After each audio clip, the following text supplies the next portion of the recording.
With so many different platforms, Instagram, Facebook, LinkedIn, YouTube, Twitter, and their purposes evolving daily, navigating social media can be, well, complicated. Welcome to the Social Media Sucks podcast from Cubco. Social media. Where we unpack the latest trends and help remove the suck from social media. Hey guys, welcome back. I'm your host, Yu, today for this Social Media Sucks podcast. So today we're gonna cover influencer marketing, the good, the bad, and the ugly. And we're hopefully going to inspire our listeners, you, social media managers and marketeers out there, whether you're listening from your car, at your home, or standing on the street. I'm joined today by Andy and Chris. Welcome, you guys. Thank you so much. It's good to be here. Good to be back. Good to be back. Let's get to it. So the first question, what is influencer marketing?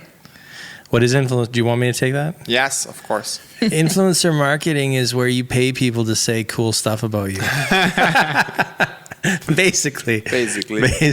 No. It's, I think it's kind of morphed and maybe changed a bit over the few years, but it's essentially trying to get influential people to talk about your brand, talk about your products, talk about your services, whatever it is, maybe even use your products or services and help you market your products better to your audience or your consumers.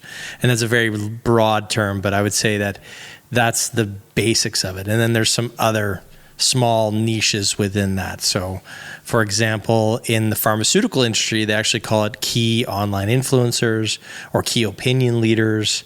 That's a very common topic in the pharmaceutical where you're actually talking with doctors, or I don't use doctors like they're not doctors, fake doctors, no real doctors, no quotes, real doctors are, opinion leaders about certain drugs or certain things like that. And also, or patients could also be key opinion leaders on, or key opinion influencers on a particular drug or something like that. So we see that there. And then also, there's also the sort of celebrity status influencer marketing where you've got, Tiger Woods selling your razors or, whoever else could sell some stuff. That's all I got. Tiger Woods is my only reference for selling stuff. It's the only celebrity I know. Is there any others? I don't know. LeBron James. James. Shoes. I've heard of him. Yeah.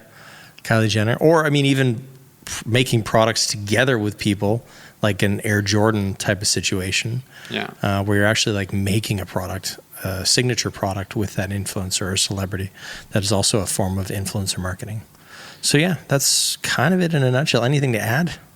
I'm not sure. I think you kind of summed it up well. My way of phrasing it would be actually like influencer marketing is every sort of marketing activity that is using influencers for marketing objectives or for achieving marketing goals. Mm-hmm. And then, of course, like keeping in mind what are influencers. Those are usually people who have certain type of influence or the power to influence others' opinions about either products or topics or anything like that. Yeah, cool. Yeah, so that's about it. Great, that sounds great. But why would brands use these influencers? Why would they use them? Mm-hmm. I think sometimes how you come to a product is sometimes as important as the actual product itself. And I know that's a weird way of putting it, but sometimes, word of mouth has been such a powerful thing within marketing. When you had back when there was, maybe television was only 3 channels and radio was 1 channel, mm-hmm. You relied on your neighbors to tell you, oh, this is a great barbecue, or this is a great, store that I was at, or these are great shoes, or whatever it is. So you relied a lot on your friends and family and your network to tell you what was good, right? Feedback and reviews. Yes, exactly. And now, as we progress in the digital age, we have word of mouse is how we call it, which is basically, a play on words there. Mm-hmm. So you can have that at home there, word of mouse, start using that. It's a great term. So word of mouse is also very important. And I think why they would use influencer marketing is because it allows them to not be the only people saying that we're great, mm-hmm. right? Which is, you never really fully believe when a brand is like, hey, we're the best brand in the world. Yeah. You kind of go, oh, really? So you rely on your network to mm-hmm. tell you. And then obviously, as we've gone into social media, we're all following, 30,000 other people that could tell us something about products, and we kind of trust them, and that's eroding a bit, but trust them to tell us what's good. So I think that's why you would.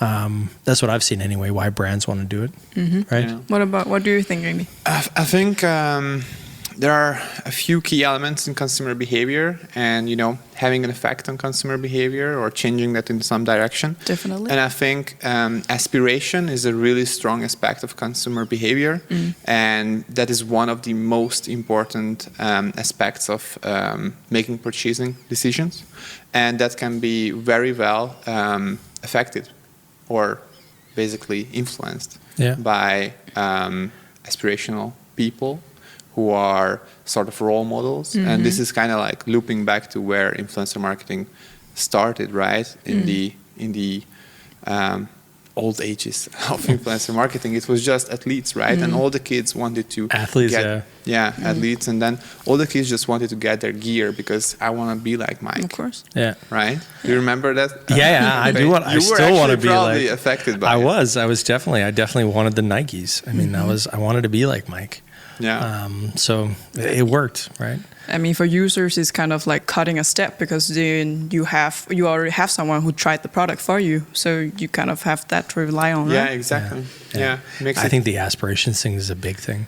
I mean, but I would ask you, like, have you bought something that an influencer sort of promoted?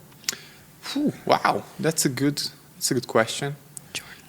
I think. What are you saying? Jordans, maybe. Yeah, but I mean, like even like a lower level, like there's some sort of ranking, but even like a micro influencer or like a. Yeah, I think I've bought a jacket.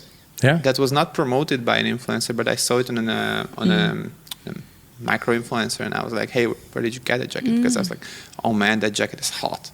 Yeah. Or fire. I know that jacket is so hot. That jacket is fire.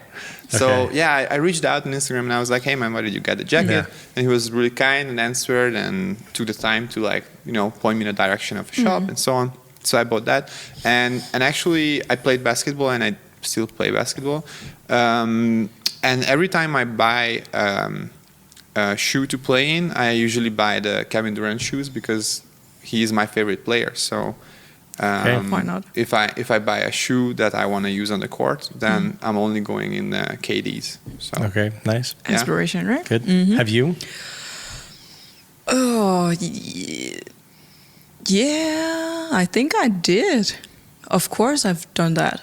Makeup, for instance, like because that's what I said earlier. Like it's kind of cutting a step because then somebody already tried the product for you. For instance, like these makeup products. Then I was like, okay, I can see the effect. Then why not?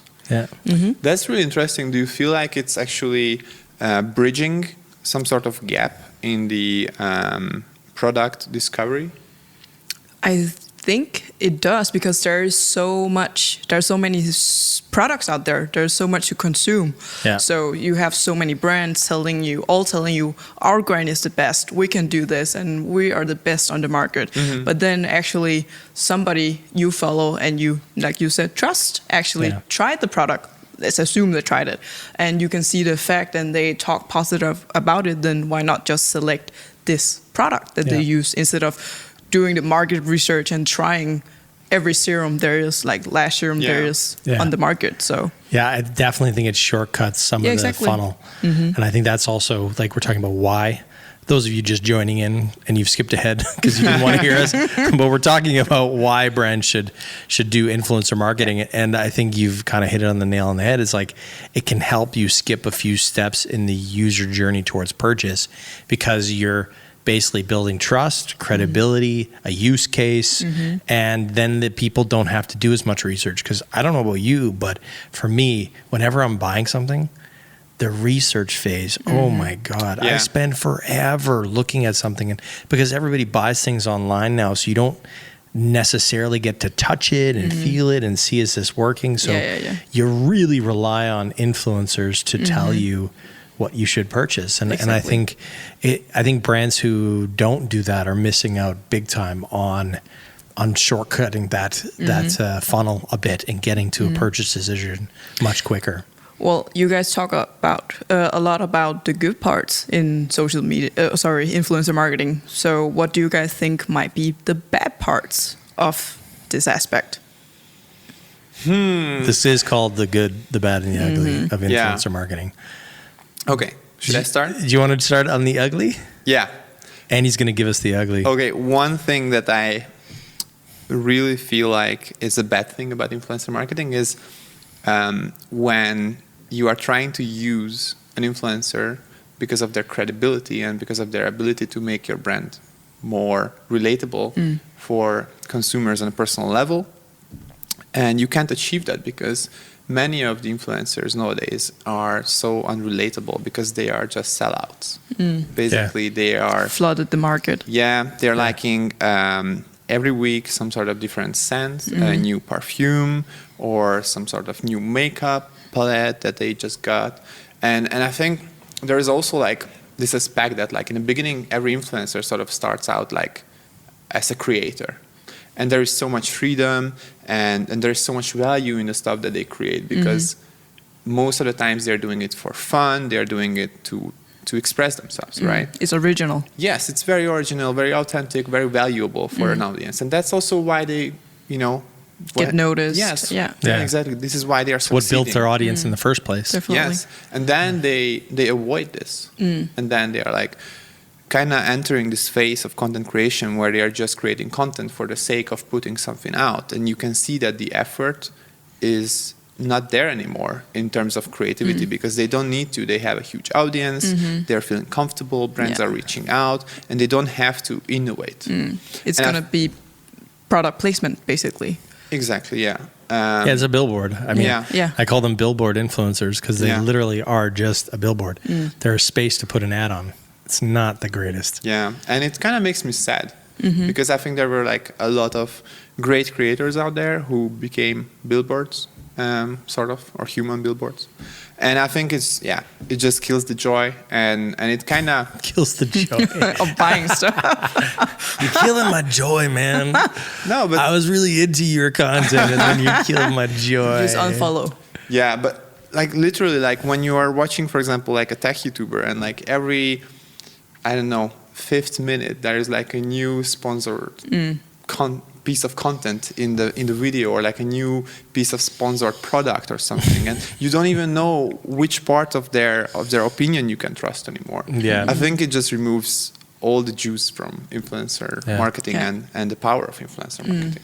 Yeah, it definitely, we've seen lots of that. And I think we've also seen on the ugly side, the influencers are sometimes, like you said, they're kind of too much for sale, and that causes a problem. I also think that we as marketers sometimes have abused it, and that's kind of also been on the ugly side because we also sometimes are not demanding enough of the influencers to give us the data.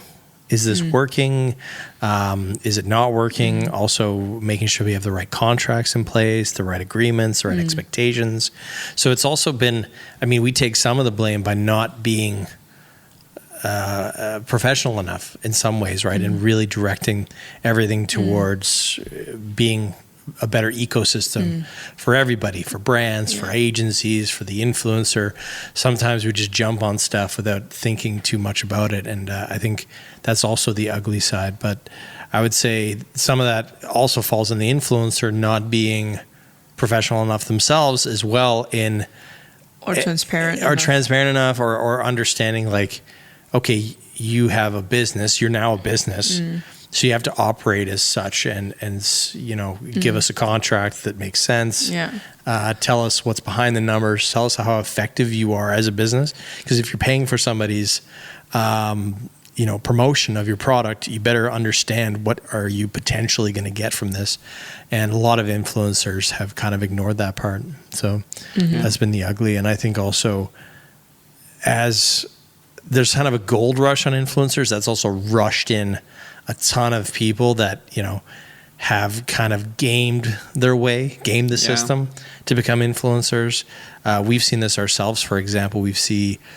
And we've done it for brands as well, and we've helped them, and some work really well, but loop giveaways where an influencer is basically giving away a bunch of stuff for the high follows, value stuff. high value stuff, and then it's also about getting those people to follow the brands that they're sort of promoting, Yeah. Yeah. right, and follow them. So it creates like 20, 30,000 new followers Yeah. for maybe $5,000 or something like Yeah. that, and brands can really grow. But then the question is, How loyal? yeah, exactly. these And are these followers? people just there for the giveaway? Are they there just to win some cool stuff? Definitely. Which means giveaway. Sorry, I'm repeating myself. But and are they really going to care about your brand? So Definitely. there's a lot of that ugly stuff going on as well. Well, speaking of a giveaway, we have this week a giveaway ourselves. How would you like to win a Social Media Sucks little tote full of great stuff in here? Candy, not just great stuff. Okay, candy. Specifically candy. Okay, all this you can have if you leave us a review on iTunes. Yes, on the iTunes podcast. Yes. What are the rules for participating now? Like, is the candy thing still going on? Okay, so last time we asked people to comment candy in their review. Implement the implement. word Sorry, candy not in just the candy, review. but like implement the word candy in fun, interesting ways, and we'll pick the best one to win. Unfortunately, we don't have a winner yet. I will figure that out for the next episode. I promise. But we will for this one.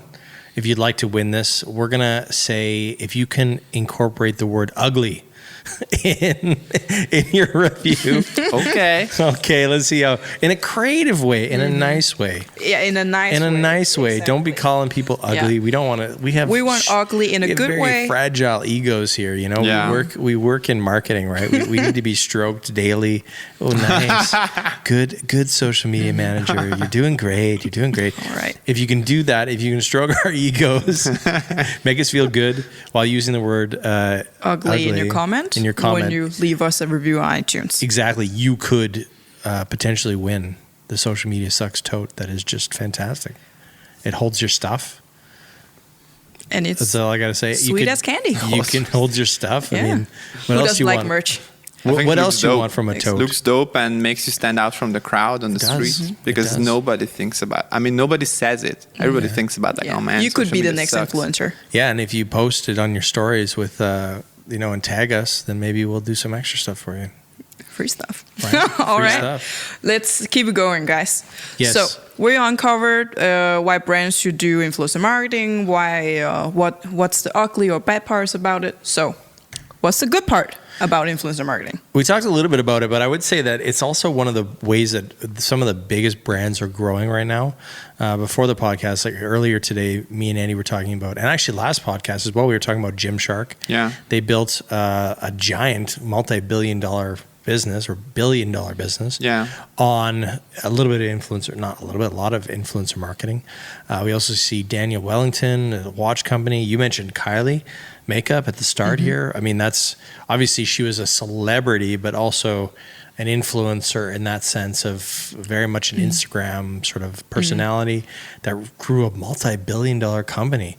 And I think it's how you get in touch with your tribe nowadays, right? Yeah. I think like a lot of brands want to infiltrate the tribe, right? By doing advertising and marketing that infiltrates versus being a part of the tribe. Definitely. And so I think some of the good is that you can get in with those people that you want to have as consumers or be exposed to your brand in a much simpler and sort of down to earth and easy way. I think that's why that's the good parts of it. I also think it opens up for content creation. We talked about a little bit of this, but I think you had a good take on it earlier today. Maybe you want to take what's the content creation part?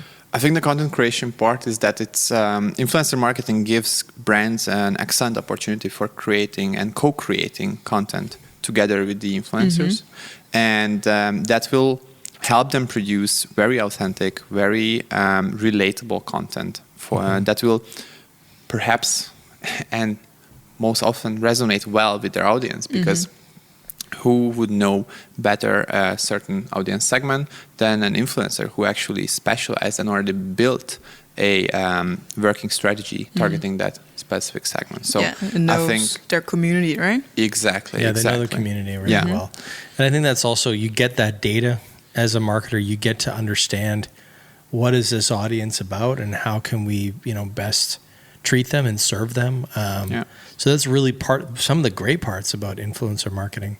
I also think you talked about making relevant content, but it's also about scaling up content. Yes. No brand comes to us and says, hey, we got enough content. We don't need any content. Keep your content. They always want more, right? And our appetite for content hasn't slowed down. I've mentioned this on other podcasts. And so I think it also gives you an ability to scale up your content faster because you can go out to many different influencers and get new content from them. I mean, you were talking about BMW today. Maybe you want to just touch on what has BMW done with influencer marketing? Of course. BMW is doing a really interesting strategy with their Instagram, for example, where they are tapping into micro-influencers who are creating really good quality content and putting out content that is really fire and resonating well with certain segments, as I also talked about it before. And BMW is basically giving them a car to take it on a ride. Typically, they're doing it for influencers who group up, so it's like at least 2 or most likely 3 different influencers.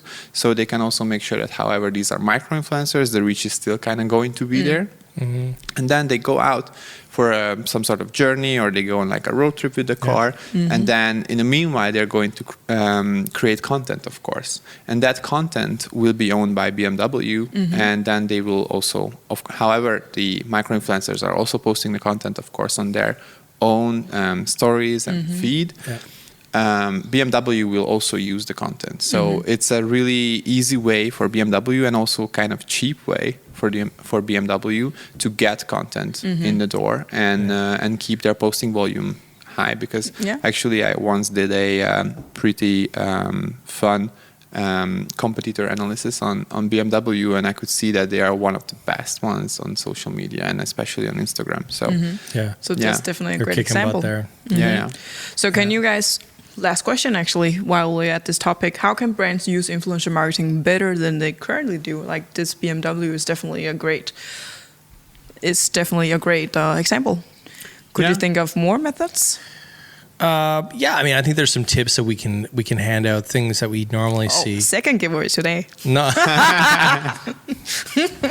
Tips coming your way for free.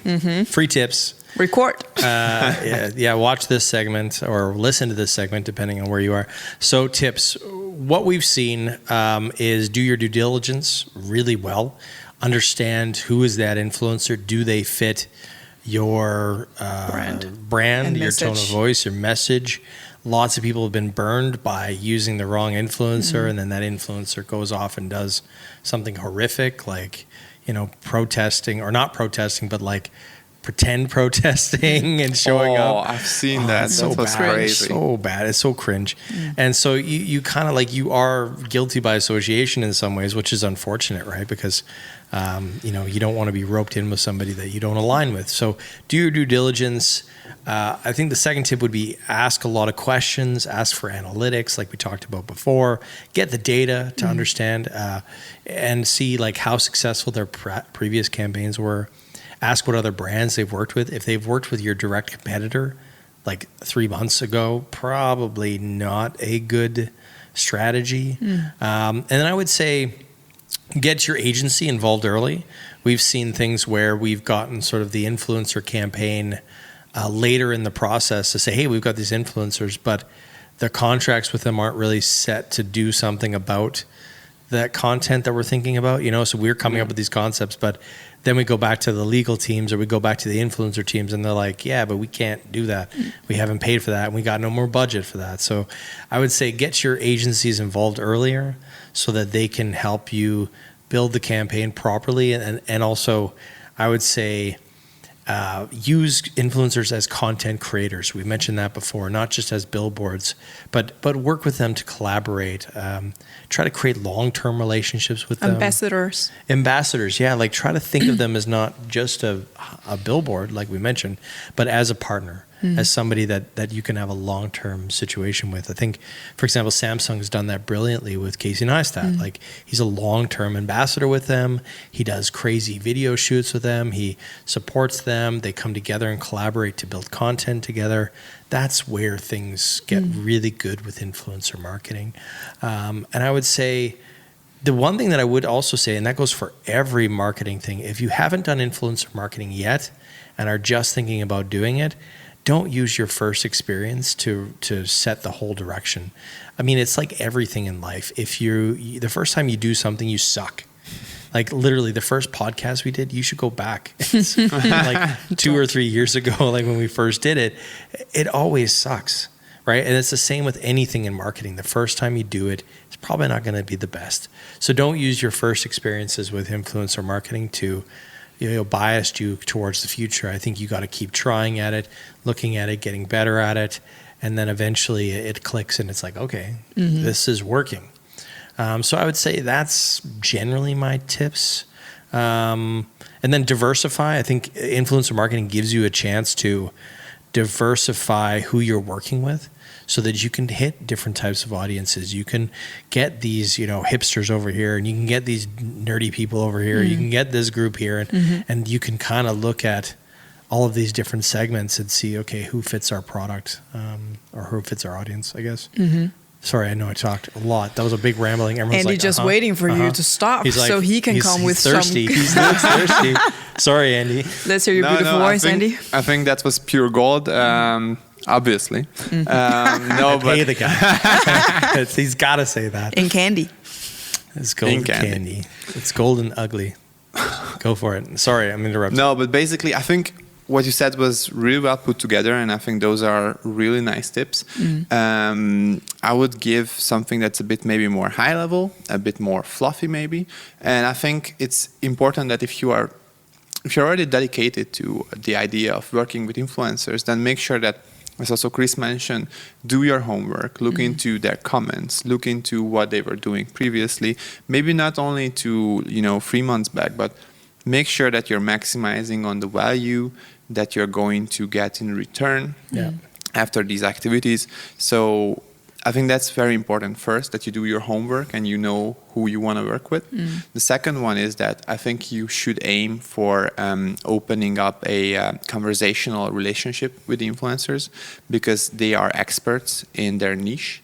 So you can really learn interesting stuff about the target audience from them, and also about best practices, what they're doing, and what are the tactics that are working really well with that typical segment. And then the third thing I would give away as a tip would be to make sure that you don't overuse influencers. Make sure that you don't rely too much on influencers. You got to have it all. Yes. And then I think an overall tip would be that you should always have a strategy in mind. Yeah. Why are you doing this? How are you going to do this? And what exactly are you going to do? Yeah, good ideas. I have 2 things that I want to add to that, or ask you. What tips or what tools would you recommend people use when it comes to influencer marketing? My favorite tool is Hype Auditor, actually. Yeah. That's my all-time favorite tool.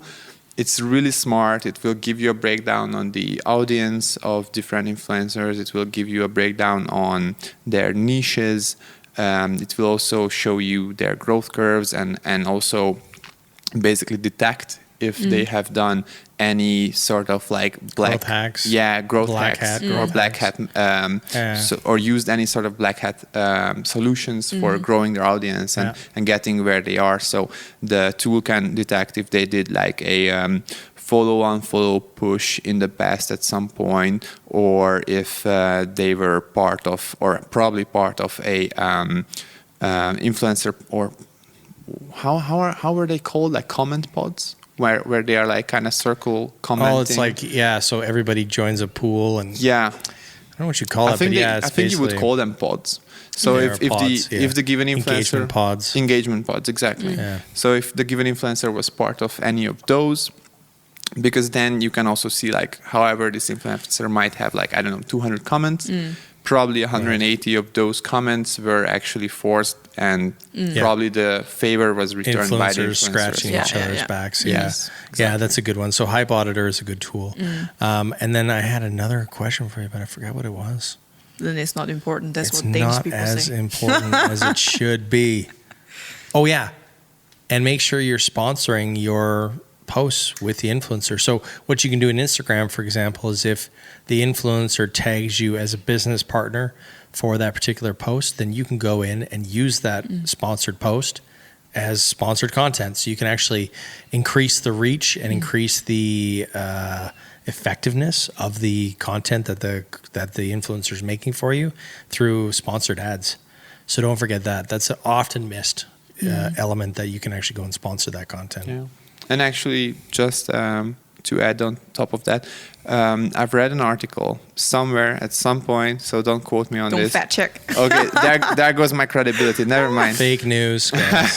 Here come incoming fake news. But these ads where you sponsor the influencers' content are actually more effective in terms of generating conversions and engagement as well, because the consumers won't see the ad coming from a brand, and they won't be as blind to it as they normally would be. They'll see it coming from the influencer. Yes. Yep. It's a very smart tactic. So I think that's about it You guys? for today on influencer marketing. Great. Yeah. It was nice listening to you guys. Thank you. Your for wisdom. having us. What I are we hope you going guys could use it. What are we going to talk about next time? Well, next time we're going to hit TikTok.